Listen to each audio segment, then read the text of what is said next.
What's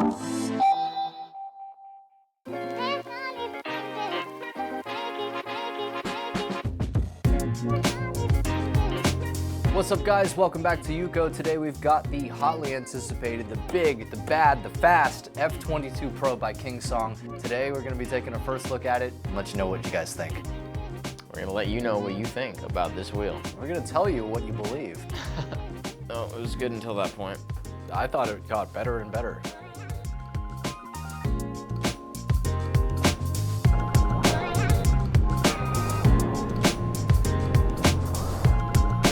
This wheel has the highest voltage of any wheel offered yet to date. It has a 176.4 volt architecture with a smart BMS. Really, that unlocks the full potential of the C38 motor as well as ups the charging speed.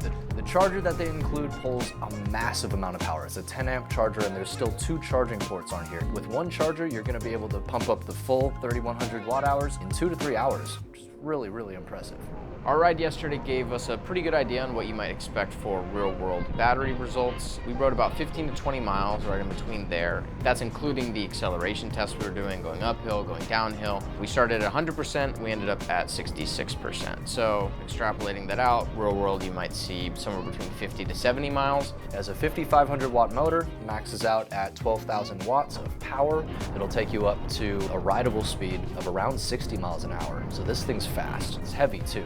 This wheel comes in at a whopping 106 pounds. There are 2 suspension tubes on either side. That's a total of 4 stanchions, each of which has dampening and preload adjustability. As soon as you step on and you start to accelerate, you're gonna notice how smooth this new motherboard is. Let's talk about some of the features. Probably the most interesting standout feature that I haven't seen on another electric unicycle so far is that it uses the Apple Find My network, just like you might have with an AirTag or another one of your Apple devices. Perhaps this is more weather sealed than even some of the other weather sealed options on the market. It is rated for IPX6 for dust and moisture, which is very, very good. You're gonna be able to take this wherever you wanna go. It's got a very bright tilting headlight. A familiar sight on the F22 is the 16 by 16 dot matrix display featured in the S22 as well as the S16 Pro. It's got a little RGB light strip in the back here. It's gonna give you some nice textured light effects. It's got a speaker.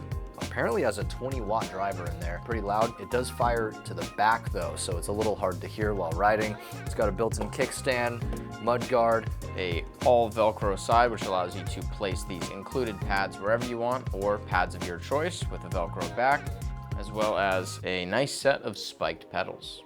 These handles are solidly mounted with 6 screws each. That's crazy. Solid metal, so if this is involved in a crash, you know that you're still gonna be able to pick this up and that the body of the wheel is protected. The F22 has a built-in trolley handle, which is big, beefy, sturdy. It's maybe a little tough to pull in and out, but a big pro of that is that this is not gonna pop out in the situation of a crash. It is in there. Now we're gonna move on to maybe the most important part, the riding impressions. I have a feeling that we might do a little bit of a good cop, bad cop here. I think coming into this, we were both aware that a big wheel like this is not exactly either of our style or preference. I think we came away with maybe one of us having that theory reinforced and maybe one of us having a differing opinion on that. So why don't you make the big reveal and talk about what you feel about the wheel. I feel like for both of our riding styles, we prefer generally a smaller wheel, but we were able to take it up over to Lake Castaic above LA, and I really feel like it shined on those roads. There were some really nice banks and really nice turns. I feel like I've never been able to push a wheel like I was able to push on those roads before, and that was incredibly confidence inspiring. We were riding that side by side with the InMotion V14, which I also popped on for a lot of those roads, and there's just something different. You're propped up in a different kind of way. You're a little higher off the ground. I will say that the pedal clearance is really, really good, and I felt like I was able to Superman into these turns and really just like push until I felt like if I leaned any further, I'd be kicked off the wheel. Big plus to the speed, the acceleration is nuts. I felt like it handled really nice. If there was one complaint I had about it, it does not taper at all. By the time it tapers up here, my knees are landing around here. You have to keep a wide stance. You have to keep your toes towards the outer edges of those pedals. While I feel like it wasn't quite as top heavy as some of KingSong's other recent wheels, because this thing is so wide, it does have a tendency to kind of topple. You have a little less control. I'm sure a lot of that will be down to time spent with the wheel.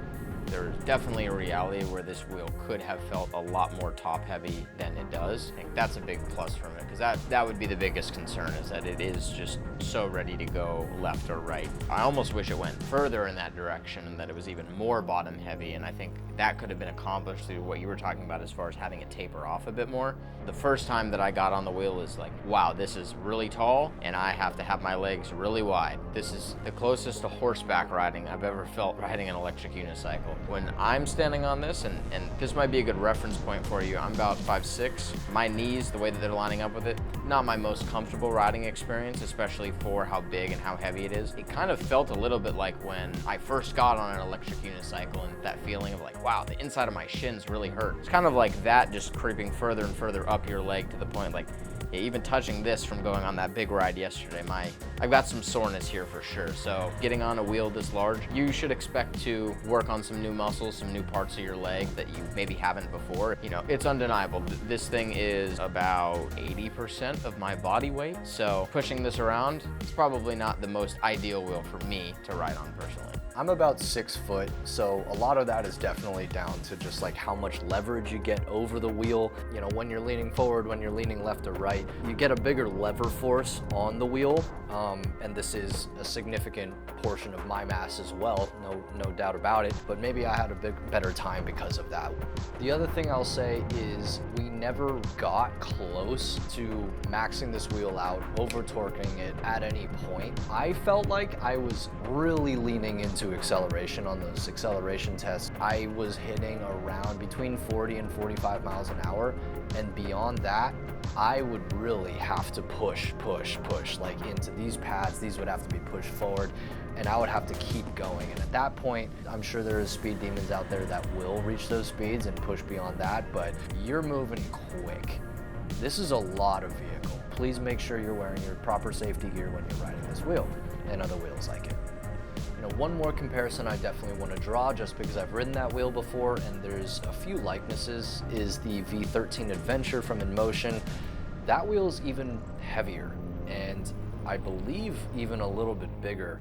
Maybe not quite as wide, but I felt like the acceleration and braking capabilities of this wheel were better than that of the V13. Maybe this was a little more maneuverable than the V13, but the V13 is very stable. That's not to say this isn't stable. There's a lot of weight that's keeping you down, but the V13 I was also able to handle maybe even a little bit better at low speeds. I don't know, it's hard to say. I'd say that the riding characteristics are very similar, so if you're curious and have a V13 available near you, maybe you could try that.